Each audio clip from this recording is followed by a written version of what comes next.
Life Issues with Vicky Gibbons on UCB One.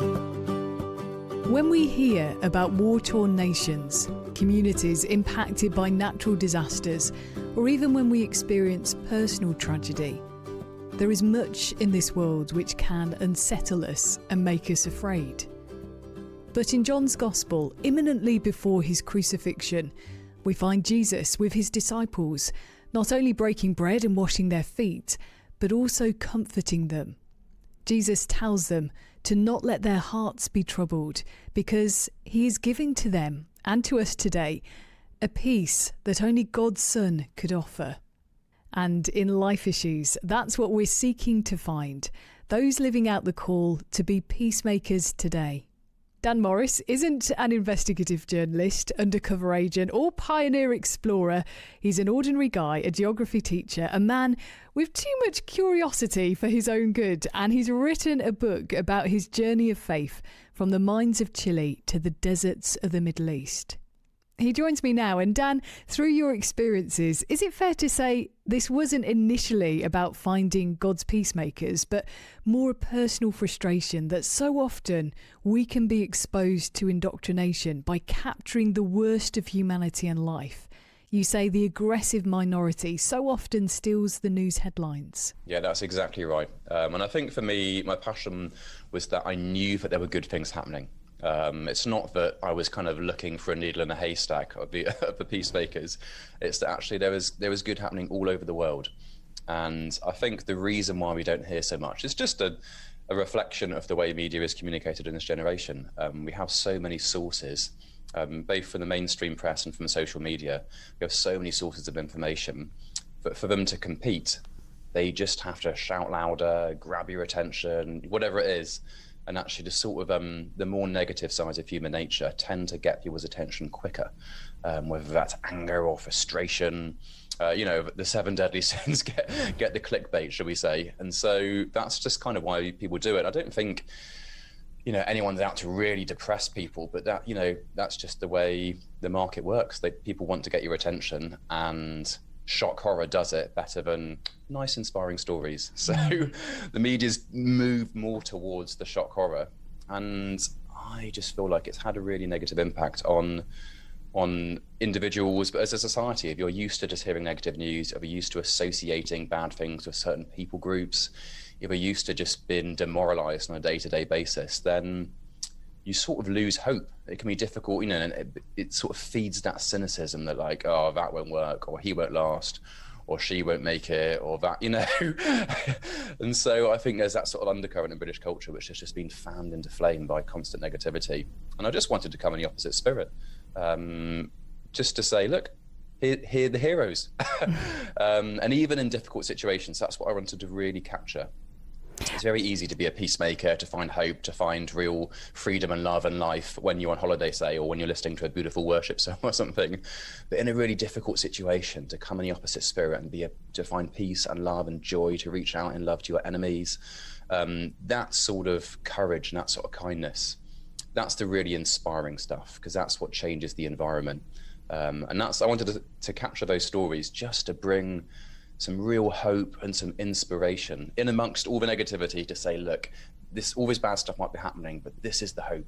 This is the way out, And I really wanted just to capture stories. I wouldn't say there's any 5-step guides to being a peacemaker in the book or anything like that. It's not much teaching. It's just wanted to capture the lives well lived. And I think when people hear a good story and they're inspired, you almost just imitate it without trying. You know what I mean? These things are better caught than taught, I've heard people say. When you find a role model, you just end up catching their vision, and you don't almost know how it happened. You just do it. And I wanted to give people those role models. So when it comes to the Chilean miners, obviously this was a situation that just grabbed the world's attention, and it was a weird dynamic, wasn't it? That tension between, yes, we did want a rescue, but as you've described, huge scepticism around the world because of just the probability of that being able to happen. So just rewind the clock for us, remind us, because it was a huge bit of rock. You describe it as something like, 200,000 elephants plummeting down this mine. Yeah. And then what happened? Who was underground? Remind us. Oh yeah, thanks, Vicky. It was, to be honest, it was such a great story, and I think that, like, you're right, the whole world was captured, and just I'm actually quite sympathetic with the skeptics because their chance of survival really was quite slim. I don't think people were trying to steal the family's hope, but you have to manage people's expectations. And so to give you the facts that you asked, it was the mega block, as they called it, that collapsed in the heart of the mine, was twice the weight of the Empire State Building. And they were nearly half a mile underground, no food, water, oxygen, light, all the kind of things you'd need were not guaranteed. Like, they might have been able to get light from their batteries. There might have been enough oxygen. They might have had a bit of water. I think they had 3 days emergency rations, but it was kind of, they were clutching at straws. So they if some of them survived the collapse and they made it to what they called the refuge, which was the sort of designated safe space, if some people got there, they might survive a couple of days if they weren't seriously injured. That was kind of how it was put. But no one really dared think that all of them survived. And then because it took so long to find them, it was 17 days before they made contact. By that point, people thought, there's no chance. And so when that moment happened and the drill swung off course, seemingly by itself, fortuitously in the right direction, and it punctured this air pocket, and there was banging on the end of a drill, which is what they expected. If the miners saw it, they would bang on the end to say we're alive. And they brought the drill back up, and attached to the end was a note saying, "We are all well, the 33. And I think the world just thought, no way. It was beyond anyone's wildest dreams, And actually the moment was caught by the cameras. There's a documentary I made about the rescue called Miracle in the Mine. You can see it on the Luke X YouTube channel.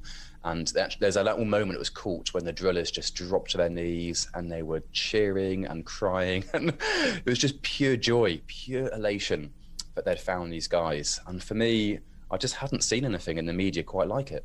Like, when was the last time you saw a scene of such out of control relief and joy? It was beautiful. And so that was enough for me to think, I've got to pursue this story. And so, Dan, that's the point, though, isn't it? You wouldn't describe yourself as a journalist, a man that's curious, and it wasn't enough to watch documentaries, to read autobiographies. What did you do next, then? Well, I wrote to one of the miners, so Jose Enriquez, amazing guy. He was the one they called the pastor. He wasn't a pastor, he was a miner like the rest of them, but he had a real relationship with God that the others sort of respected. And I think he'd had a few chats to some of them before. He was one of the older miners, so a sort of unofficial father figure. But in a lot of workplaces, you get a sort of uncle type who's your go-to when you're a bit upset about something. And he was sort of that guy. I mean, there's others as well, but he was a bit of a father figure to some of them in the mine. And so when it collapsed, and they just noticed, like, this guy's got a real peace about him. So they said, "Look, Jose, what's going on with you? You don't seem particularly flustered." And he said, "Look, God's got our backs. Trust, it's going to be okay." He had a real faith. And he had dreams, and his family been praying before. I think his grandmother had given him a word to his mother to give to him before he'd gone down. And they had another prophecy while he was in the mine, all kind of saying, Jose's going to be a dark place, but it's going to be okay. And it had quite a almost supernatural reassurance of this before he got into the mine. So he was like, "Oh, don't worry, God's got our backs." And the other miners were, quite astounded by that faith. And so they said, "What should we do?" And he just got them praying. So he got them down on their knees. They all sort of repented of, they'd all gone into the mine knowing there's a risk. And I think some of them felt a bit guilty about, their families didn't know how much of a risk they were taking, should we say. And he said, "Look, let's just say sorry, ask God for help." And his first prayer was, "Lord, we're not the best of men, but have mercy on us." And there was such a humility in him, and such a faith, and such a peace. And I read his book, and I just thought, I'd love to meet this guy and kind of hear the story from him firsthand. So I wrote a letter to his publisher, Zondervan in the US, and said, "Could you forward this on to Jose?" Because I didn't know his address. It was a bit of a long shot, and I didn't hear anything for months. I couldn't contact Zondervan. The kind of line went dry. But bless them, they had sent the letter. And one day I just got an email out of the blue from Jose saying, "Brother Dan, here's my cell phone number. Call me when you land." So that was it. Off I went. And that trip just snowballed. I took a friend, Louise, to help film, and Ross to help translate. He was an English teacher in Madrid at the time. And, we weren't a team of investigative journalists or, or top secret agents or ambassadors or anything. We're just, 3 teachers with one phone number, curious, like you say. And we had a wonderful time with Jose. He introduced us to Omar Reguedas, one of his friends, and he introduced us to Alex Vega, another miner, and Carlos Barrio and Martita, who was the head of social services of the Atacama region. And we ended up meeting the chaplain to the president, and it just snowballed. We just, every time God opened a door, we went through it, and people shared their story. And it felt like the trip was being coordinated, that a story was being written, and we were just sort of taking part, because we weren't really running the trip or didn't have these details. It just, one thing led to another. And so I had a sort of assurance that there was something in this, that God wanted us to tell this story. So just went with it, really. And I wrote down the interviews, I made that little documentary, and I sent, a couple of chapters to, an editor and said, what do you think? And just had real encouragement saying, I think there's a story in this. So yeah, I took a break from work and kept going, basically. The Chilean miners was the beginning of the story. And Jose's story, of course, his prayer, I know, has sustained you on many of your journeys, especially across the desert as well. You're listening to Life Issues on UCB. My guest, Dan Morrice, who has written the book Finding the Peacemakers, a journey of faith from the mines of Chile to the deserts of the Middle East. Dan, what is it when you meet someone like Jose? What would you describe as peace or being a peacemaker? Ooh, good question. I think with Jose, and this is why I wanted to actually meet people in real life rather than just sort of read their stories, because there is something you catch in someone's very presence that you can't fake it. And I think this culture is used to being, we're used to sort of fake news and used to people sort of stretching the truth, whether that's on their CV or their social media feed, and when you meet someone and they're so authentic, they're really honest, they're really vulnerable, you understand that the way they are with you is the way they just are. There's no front. And Jose had that authenticity, I'd say, which then it puts you at peace, because you're like, you're not trying to work out what he's really thinking or saying, because he's just honest. And with that, he was also very humble. So he wasn't trying to convince us that he was something great. There was no sort of bragging or anything like that. It was the opposite of that. He was just like, look, God has looked after us. And he was really clear that the hero of the story was Jesus, and as the answer to his prayers, there was he was actually quite concerned that we wouldn't sort of make him too much of a hero. He's like, look, I'm just a servant of God doing my thing. God rescued us. And so that humility and that authenticity, and also he was just quite fun. He was happy to laugh at himself and make little jokes, and so there was just a tenderness to him. And I think when people are like that, when they're not trying to prove themselves, there's just a real sort of humility and a real faith to them. I think it puts people at ease, because it almost invites you into their story in a way. If they're trying to like preach at you or trying to like convince you of something or trying to like prove themselves, it can be quite off-putting. Whereas when people don't have that guard at all, they're just like, this is me, you've got nothing to prove. It's actually really refreshing. And I sense that in Jose. And that's, I think, for me, one of the things about a peacemaker is it's quite sacrificial. If you really want peace with God and with your neighbor, if you want peace in society, if you want peace in situations of conflict, then it involves forgiveness and sacrifice. And it does involve a sort of laying down of your life, of your agenda, of your right to be understood or popular or whatever. And when people are quite happy to have that surrender and say, look, I'm just serving God, he's got my back, I don't need to prove myself. Yeah, it's a beautiful thing. And it's difficult to describe, but I would say to people listening, when you meet someone like that, just remember it. Remember what it's like. And I think when you see it, you want to be like it. And I saw it in the people I met. And of course I saw it you see it most clearly in the life of Jesus. He had nothing to prove, even though he was, the greatest human being that's ever lived, at the very incarnation of God. You'd think he could have wandered around Galilee boasting, like, check me out. And he never did. Even when he healed people, he would say, your faith has healed you. And there was such a humility and such a kindness with his words, that no wonder people felt at ease in his presence and felt accepted.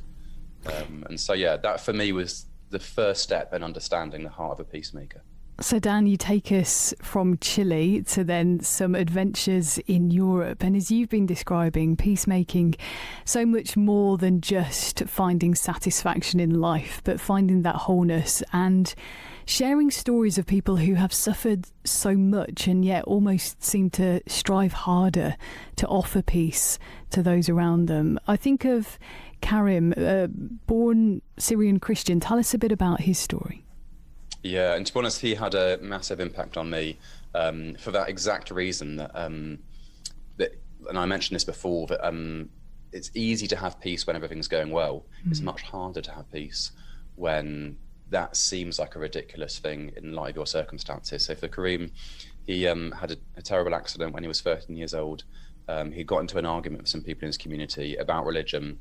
They were from different faiths, and it got quite heated, and someone threw a can of petrol on him and set him on fire. And he was lucky to survive. He ended up in hospital with third-degree burns. And it took him a long time of recovery. He was very scarred, and he couldn't see to begin with. And it was a long recovery, but he did fully recover. It was a beautiful story of medical care, and obviously faithful believers praying for him. But actually, his physical recovery was amazing. But in these sort of circumstances that you can imagine, the sort of mental, emotional trauma doesn't heal like skin. Sometimes it's deeper. And he left Syria, to cut a long story short, and he settled in Europe. But he carried that hurt with him. And when he was back visiting the Middle East, he was one of the Gulf states with work, and he met some Arab believers. And they really prayed for him and just kind of saw this guy needs some real healing and some real sort of rescuing from his past. And just, a lot of believers in, normal church setting, if you meet someone that's really struggling, people often come up for prayer or whatever. And I think they just had real compassion on him. They're like, this guy's trapped. This guy's carrying so much hurt. And you don't want to see people carrying that. You want to see them released. So they really prayed for him. They really stuck by him as a friend, like a normal friend would do. You're there for someone, sometimes just being present, a shoulder to cry on, whatever. And gradually he really started to let go of his past and really found a new love for the Arab world. So despite being born and raised a Syrian Christian, he really sort of fell out of love with the Arab world and kind of learned the language of his new country and just kind of settled in Europe. But felt a sort of rekindled love for his kindred spirits, his people. And God gave him a real vision, actually, to move back to where he was in Europe and to be ready for a sort of wave of refugees. And this was pre-Arab Spring. He didn't really know what that meant, but he did. He went back home. He prepared a sort of organisation really to welcome refugees. And then the Arab Spring kicked off, and suddenly there was thousands of people flooding into Europe, and he was ready. God had prepared him. And actually, the healing that he had himself experienced, and a real freedom from his past, and a sort of love for the people that he associated with the trauma of the past. He had gone through that process, and he was able to offer that same sort of thing to other people. So other people fleeing trauma, have themselves been hurt, he was able to say, I know what that's like. I've been there. And this is the road I walked to freedom and forgiveness and love. And it was so genuine. It wasn't just someone who had read a 5-step guide to being forgiven. This was someone who had walked that path themselves, who'd really let go of past hurts. And you could see it in his face. And so when we met him, and the translator I had with me, Dan Green, and we were both like, this guy is the most joyful guy we've ever met. And it was so extraordinary. And for me, this is what started me thinking and writing. And the way I sort of told that story is I'm like, it has to be something divine. And I think, I love to chat to people of all faiths and none. And the book is really written for a mixed audience. It's not very religious in terms of a tone and language. It's really the kind of book I wanted to write for my Christian friends and non-Christian friends. And this is one of the things I raised, because actually a lot of people would say from a sort of agnostic point of view, did he just learn to find the strength within? Or, there's all sorts of secular explanations for spiritual experiences. And I think Karim was at such a scale he was so free and so joyful despite having such a traumatic past. And I'd really seen that. And when you meet people like that, you think this has to be more than just mind over matter. There are times when you can sort of buck your ideas up and cheer yourself up. This was another level. And he would have said it was the presence of Jesus. And I don't know how you could argue with that. Once you meet him and you see that transformation, not only do you think there's something more to this than just sort of mind over matter, you also think, I really want that. Who doesn't want that level of peace and that level of presence and that level of freedom? And so my hope is that his story, when people read that, will give other people the sort of key to process their own hurts and to find their own freedom. And he said the same. He said, tell my story. I want to see other people set free. And so, as a writer, that is your privilege. You get to share stories that connect people and bring freedom. Do you think that's the unnerving bit, though, the dangerous element when it comes to why Christians end up getting persecuted? When people are a part of the Jesus movement, they're not just enduring trauma, as you say, they find this amazing joy. And you make the point of talking in the book about the difference between not just being a witness, but how you view them as martyrs. Yeah, so interestingly, the Greek word that we translate witness, martyrs, we know it in the West. A martyr is someone who has laid down their life for the faith, and in the New Testament language, it just meant a witness. But it's so interesting that the two go hand in hand. To be a martyr and to be a witness in the first century, it was a very, it was assumed that if you're a witness to the Jesus movement, then you could end up laying down your life. And I also mentioned the story of the 21 Egyptian martyrs who were executed by ISIS on a Libyan beach. And it's interesting that they had that same peace, and it's quite a grueling video that was released online by ISIS soldiers. But it's interesting, you could see the men, they weren't scared, they weren't crying out for, mercy, they weren't denying their faith like I think maybe some people had expected them to. They were saying, look, we serve Jesus. Just like Shadrach, Meshach, and Abednego in Daniel 3, they were like, look, God can save us. And if he doesn't, then we're not bowing down to, we're not throwing a towel in, we're not bowing down to your gods. We are serving Jesus. He's our God. And, but that is it, it's real surrender. But actually there was a peace on them in that time. And I've seen it on my journey in people that suffered a lot and people that have overcome that, people who are, that whole series of chapters in the book, 5 to 8.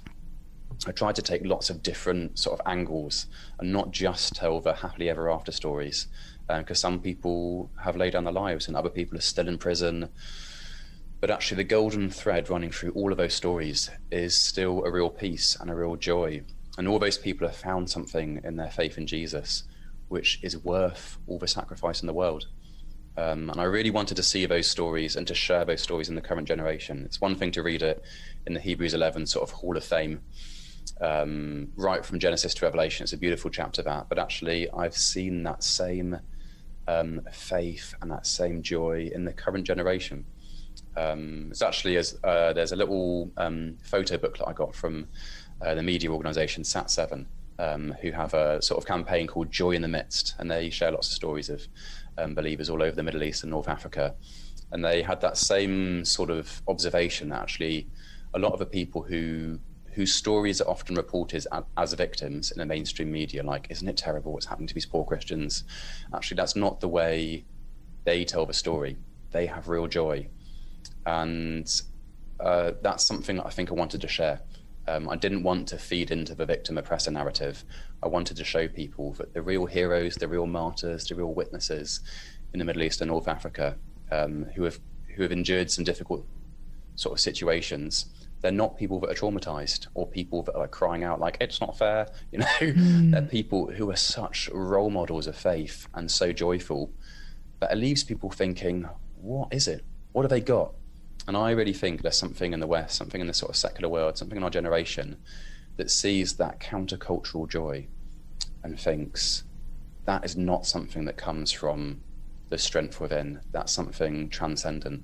And I wanted to almost awaken that hunger in people to learn from those role models of faith from the Middle East and say, look, we can have the same thing. And I hope as people read the book, that's what they catch. They catch that vision, they catch that joy, and they want to pursue it themselves. Dan Morrice is my guest here on UCB1. You're listening to Life Issues. Good to have your company. Well, as we think about those lessons that we can translate, bring back into our culture, because it's quite easy to say, well, Dan, look, you've travelled the world, you've captured very different stories from very different cultures, very different historical landscapes, extremely different tensions when you think of politically what's happening. So how does that work out, lessons learned that can be applied here in the West? We've got to talk about Heaven's hooligans, Dave and Divi. From such intolerance, you share, that was exchanged for a deep, deep friendship. I guess let's start off with Dave and how his life was transformed. Yeah, so you're exactly right. I really wanted to capture some of those stories in our home nation.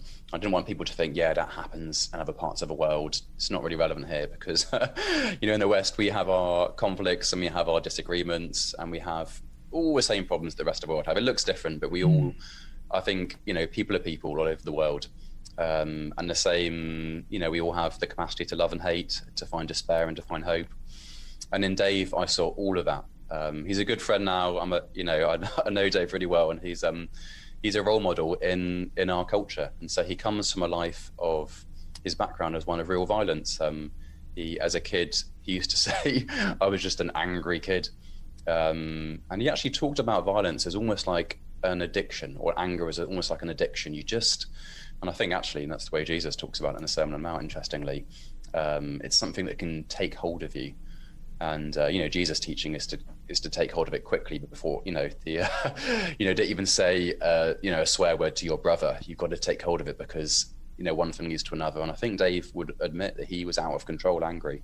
And when he got into the sort of football fighting world, it was just, he said it fitted like a hand in a glove. If you're always angry and you can't control your rage and you get into a sort of fight club, then it's brilliant. It works really well. And he kind of made this joke in our interview, said, and I was quite happy. And he paused and went, we're not happy. And he had this line that I always remembered. He said, happy people don't want to hurt people. And he sort of reflected that he was in that world and he was part of these gangs and he was getting into brawls all over the world, but he wasn't happy and he wasn't in control. And I think deep down he knew something about this isn't right. And he hit rock bottom actually in Sweden. He'd gone to, as part of Euros, I think, and had gone with his gang to kind of get into a bit of a ruck with some Swedish fans. And he knocked this guy out, and his mates were jumping up and down on this guy's head, and he thought, this is horrible. And he actually felt like, what am I part of? And ended up defending the guy and sort of getting people off him, like, give him a break. And just have that moment where he was thinking, what am I part of? And that desire to come in the opposite spirit, and almost he wanted to lay down his life and repent and stop this and be good, and, but didn't know where to start. He didn't know God. He wasn't remotely interested in religion. His mum had become a Christian, and his mum had said to him, like, you're going to become a Christian as well. And he was like, no chance, I don't like Christians. But he called his mum from Sweden in a sort of moment of weakness and said, look, could you pray for me? And she wasn't particularly impressed with him because she'd seen him on the news. Actually in these fights, and he said that was a moment of rock bottom. But what was interesting is often you hear people who have lives of addiction or whatever, and they talk about rock bottom, and that's the point they come back up again.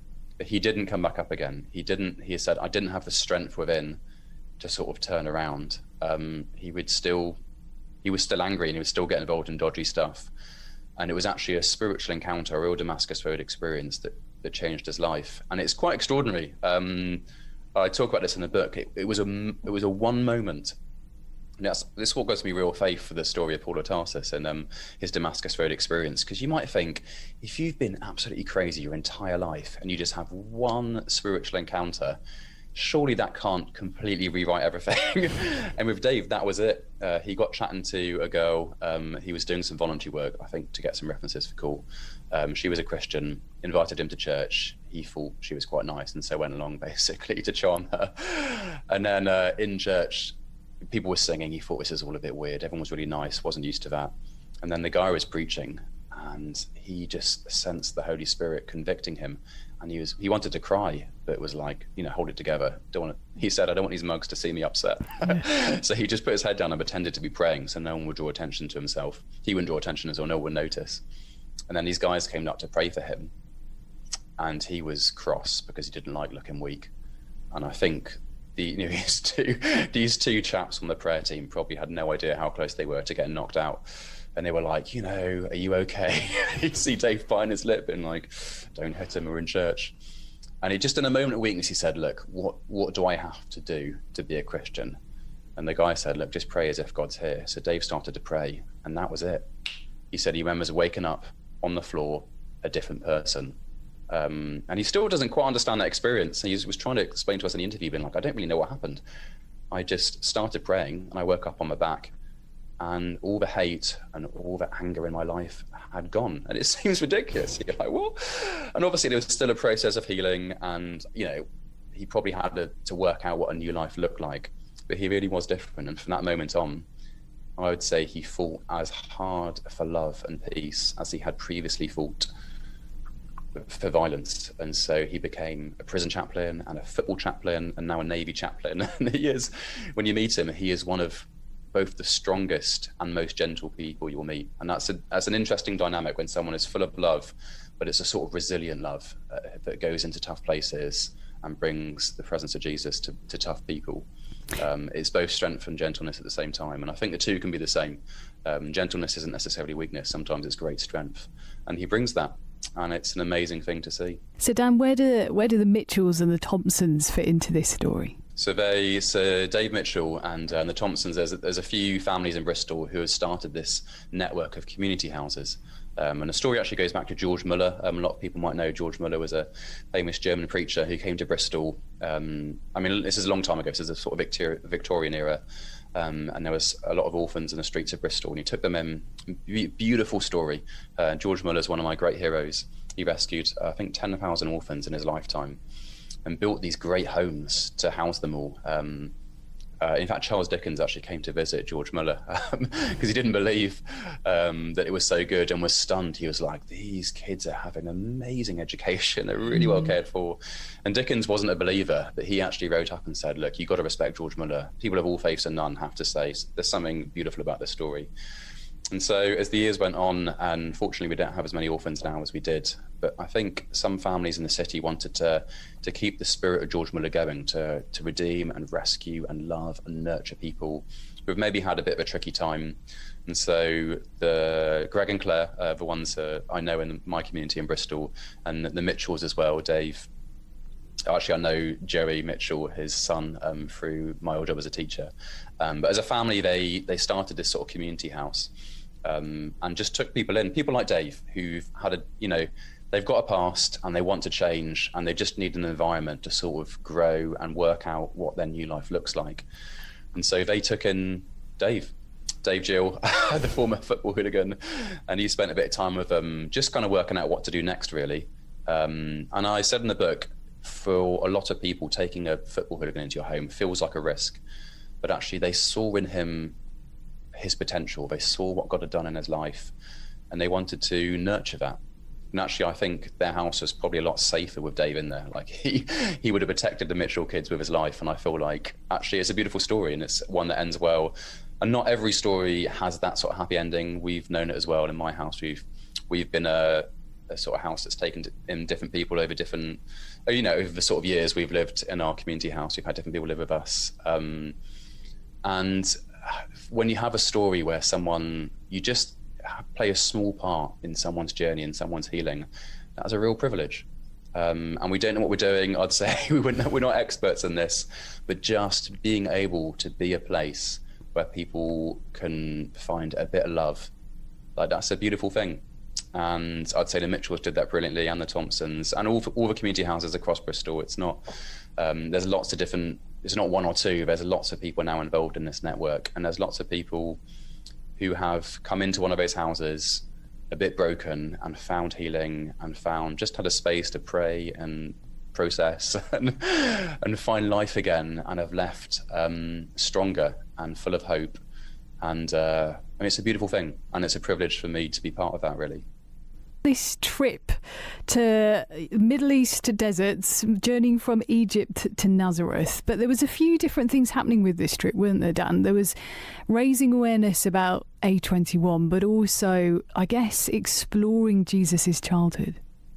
Yeah, so the way I explain it, there was a few things going on. The way I explained it in the book was that I was walking in the footsteps of the world's most famous refugee to raise money for refugees in this generation. So hopefully that draws the threads together. So particularly in the wake of the Arab Spring, there's the increase in human trafficking was a bit of was just a real tragedy of our time. I think when there's a breakdown in law and order, some people take advantage of that situation. And human trafficking had really flourished in the wake of the Arab Spring. There was lots of people who were sort of ready and waiting to sort of supposedly help people get to sanctuary and then use that situation to manipulate those people. And lots of people ended up trapped in a world that was possibly even darker than the one they left. And all sorts of sort of forced labor and sex trafficking, just all the sort of worst things you can imagine were happening. And I had read the story of Christine Caine, who'd started A21, the organization. And, you know, similarly, she'd seen this when she was in Greece and just thought, this is horrendous. I want to do something about it. And she had been really convicted by the story of the Good Samaritan. And the fact that the Good Samaritan went to the Jewish guy who had been knocked out by robbers. He didn't sort of wait around for someone to turn up at his door. He went to him. And she was just really convicted by that. So started this organization to go to the places where people were being tricked and trafficked and to rescue people. I mean, she and her husband, Nick, they were way out of their depth. They'd received a lot of advice from professionals saying this is too difficult, the countries are too corrupt, the odds are stacked against you, it won't work. And they just felt, you know, like when people feel Jesus has told them to do something, they've got that faith. I'd seen this all the way through my journey from Jose Enriquez through Kareem. You know, that same spirit was in Christine and Nick, and they said, look, we're doing this. And they did. And then they started A21, and it saw extraordinary success beyond what was humanly possible, as you get to know when you follow Jesus. And they are right now working all over the world. I think 14 countries now, rescuing people that have been tricked and trafficked and setting people free. And I thought, I want to be part of that. I mean, I'm just a geography teacher. What can I do? I don't speak many languages. I can't rescue people. I'm not special ops or not a lawyer. But I thought, well, I can raise money for them. I can help to fund them to do what they do well. And so that was part of it. But then also what occurred to me as I was sort of thinking about this was that Jesus himself was a refugee. His first childhood memories would have been in Egypt. You know, he was born in Bethlehem, but actually we don't start to remember things until we're sort of 2 to 5 generally. It's it varies depending on the person. But actually his first memories would have been in exile in Egypt. And probably his first significant memory of a journey would have been that journey home from Egypt to Nazareth through hundreds of miles of desert trails and dirt tracks. So actually for refugees in the current generation who fled wars, who know what it's like to be on the road, who know what it's like to be hungry and tired and stuck in a desert, relying on the kindness of strangers and struggling to get water and dodging wild animals. That's the same today as it was 2,000 years ago. And Jesus knew that world. So I kind of wanted to capture both. I wanted to raise awareness of what's going on in the current generation. But I kind of, as you say, wanted to step into Jesus' life at his most vulnerable. And that's the thing I love about Jesus, is we're used to worshiping him in all his glory, and we have these beautiful lines like in Colossians about him being the image of the invisible God and the firstborn over all creation, and I love that. But you also have to remember that when he stepped into the frame of human history, he didn't come as a sort of prince on a war horse or live in a palace, and Philippians 2 I think captures that beautifully. He came as a servant. He humbled himself and became a man, and just, he was both. He was both the God of glory, but also a humble refugee child fleeing from an evil dictator. And I wanted to capture both by walking in his footsteps. And, you can learn about Jesus, but there's something about making that journey and trying to get into his first earthly steps and experiencing what he experienced in a tiny measure. Obviously, I wasn't fleeing from King Herod. I wouldn't claim to have really understood the life of a refugee in this generation, but just to walk in that journey and to face some of the hardship of the journey itself, and use that really as a sort of platform to invite people into Jesus' life and into all these things, not by talking about it, but by living it and by walking that journey. I think about the moment in the book where you share you were trying to take a little bit of a shortcut and were in this kind of area where you very much felt guided. I think a friend had prayed that God would help you find the right direction, and here you were in the desert in a situation that, you know, it was a newish experience compared to some of the other adventures you've been on, travelling hundreds of miles as well. A moment like that, how has that stayed with you when we've been so restricted, not being able to travel the world? The close proximity that it seems you had with God in the desert in that moment, how has an experience like that stayed with you as you look back to that time and the adventure that you had? Yeah, and it's so important. I'd say for everybody, actually, it's worth. I think everybody has moments when God turns up in a dramatic way, and you see this throughout the scriptures so often. You have these amazing moments, and then people just forget. And I think one of the most often repeated commands in scripture is just remember. And it's so easy to remember the things that you need, or I find this, I can, you know, have a grumble about the things I haven't got and just forget the good that God's done. And so for me, it's really important to look back to that moment and remember whatever's happening, you think, actually, God was there for you in that moment, Dan. Don't forget it. And that sort of gratitude and that remembering gives you the fuel, I think, to have faith for the next moment. I heard John Mark Comer say the other day that actually gratitude and faith are two sides of the same coin. It's a really helpful picture. And so I'll tell you the story in the desert because there's probably people want to know what happened in that ravine. And so you're right, I'd taken a shortcut. I needed to get to Jerusalem to meet some friends who were coming back out. Sweden and who I mentioned before, and Louise, who joined me in Chile, were coming to meet me in Jerusalem. And we were going to meet some real peacemakers in the land, Sami Awad and the Sar family from the Tent of Nations, amazing people. And that was happening in February. And I'd lined it all up. I had my days I was going to walk, and I basically wasn't going to make it. I was walking too slowly. The mountains were too big. And so I was on a sort of trail that existed in the wilderness for hikers, but it was quite sparse. It wasn't quite like the Camino. It was more like you walking through the desert. But even on a trail I was on, I wasn't going to make it. And so there was this sort of shortcut I could see by branching off the trail, walking up the Jordan Valley, and then sort of cutting back up into the mountains of the Negev on the second day. I could basically save myself a week. But that meant leaving the map, and particularly in the valley, I had no phone signal. All my normal sort of ways of navigating were gone, and it was definitely a risk, but I had to do it because I wouldn't have made it in time otherwise. So I took this route. The first day was fine. I was in the Jordan Valley, which was quite, there's a road there. It's, there's service stations, that's fine. But after I left that valley, I was by myself, and I got a bit lost, as you said, and there's a few things that happened up in that point. I'd run out of water. I'd seen wolves, and I wasn't aware up until this point there was wolves in the Negev. So I was starting to get a little bit frightened, not petrified, but just a bit uneasy, shall we say, that I was surrounded by wild animals. I was on my last dregs of water, and the point I was trying to get to at the top of a mountain, there was a source of water, and I'm like, I've got to get there. And also, once the sun sets in a desert, it goes from heat to cold very quickly. And so I thought, if I'm stuck in this ravine, I haven't got water, I'm in trouble. And the desert's like that. When it's going well, you can hike through the desert, particularly through the Negev. It's not as big as like the Sahara. When life's going well, it's quite fun. But when something goes wrong, suddenly it goes very wrong. And for me, I was in one of those moments where it could go very wrong. And the route up out of this ravine was so steep. There was basically a sort of polished slab at the end of the valley. And I'm like, how can I climb that?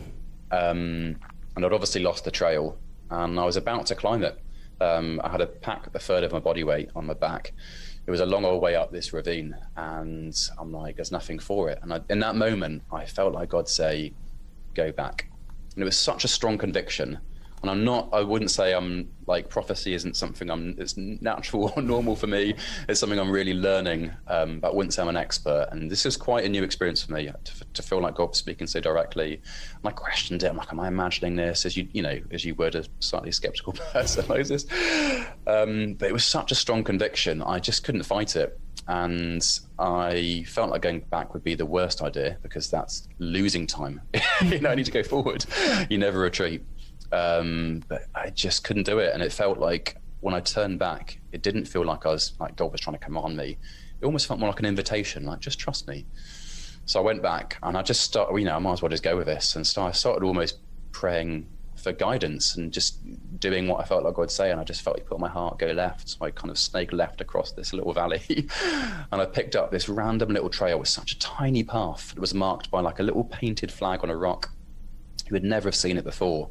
And that path led out of a ravine and actually crossed, it bridged over that slab, which I would foolishly been planning to climb a few moments earlier.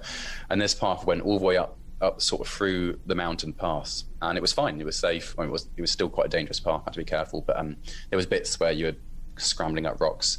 But the alternative would have been way more serious. And I'm not experienced enough as a climber, certainly not with the pack I had, to have made it all the way up, I don't think, without a fall. And actually, when I was my illustrator for the book, Elisa, wonderful illustrator, very talented, she did some sketches for some of the chapters in the book. And she, when she was reading the book, said actually her parents had taken a trip to the Negev, just a day trip many years before, when they were in Israel, and they had found someone who had collapsed and who his body was decomposed, and they actually identified him, sadly, from his belt buckle.